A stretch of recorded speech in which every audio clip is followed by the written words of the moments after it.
بسم اللہ الرحمن الرحیم۔ نگاہوں کی حفاظت کرو۔ اللہ تعالیٰ نے بے حیائی، بدکاری اور زنا کی روک تھام کے لیے مسلمان مردوں اور عورتوں کو بدنظری سے بچنے اور شہوت نفس کو قابو میں رکھنے کا حکم دیا، کیونکہ بدنظری سے زنا کا دروازہ کھلتا ہے۔ اگر کسی مرد کی اجنبی عورت پر یا اجنبی عورت کی کسی مرد پر اچانک نظر پڑ جائے تو فوراً ہٹا لینے پر اجر ہے، اور دوبارہ نظر ڈالنے پر پکڑ ہے، اور ایک ہی مرتبہ نظر ڈال کر روکے رکھنا یہ بھی بار بار نظر ڈالنے کے برابر ہے۔ اسی لیے اللہ تعالیٰ نے بے حیائی، بے شرمی اور گناہوں کے کاموں سے بچنے کے لیے تمام مردوں اور عورتوں کو نگاہیں نیچی رکھنے کا حکم دیا ہے۔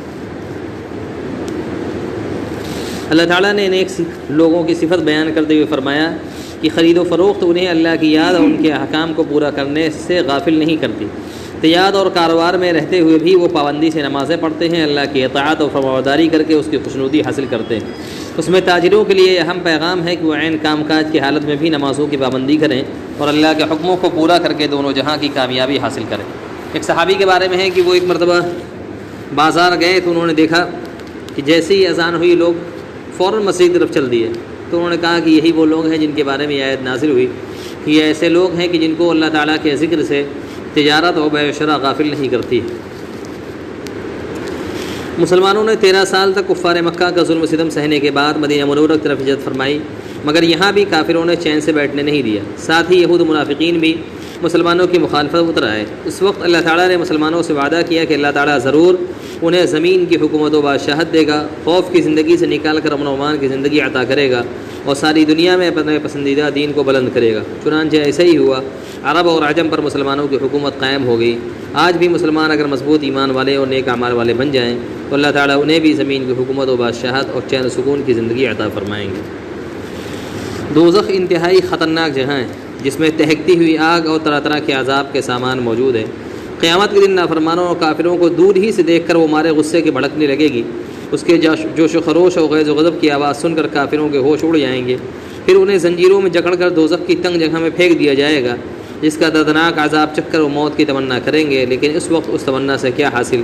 نہ ان کو موت آئے گی، نہ ان کے عذاب میں کمی کی جائے گی۔ اللہ تعالیٰ ہماری حفاظت فرمائے۔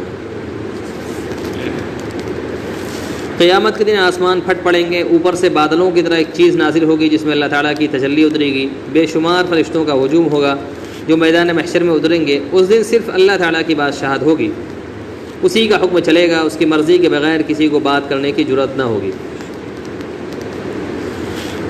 اللہ تعالیٰ نبوت و رسالت کی سچائی کے لیے انبیاء کرام علیہ السلام کو معجزات عطا فرماتے ہیں۔ چنانچہ موسیٰ علیہ السلام نے جو فرعون کو توحید اور اپنی رسالت کی سچائی ظاہر کرنے کے لیے لاٹھی کو زمین پر ڈالا تو اژدہا بن کر دوڑنے لگی، بغل میں ہاتھ ڈالا تو سورج کی طرح چمکنے لگا۔ ان معجزات کے باوجود بھی فرعون ایمان نہیں لے آیا۔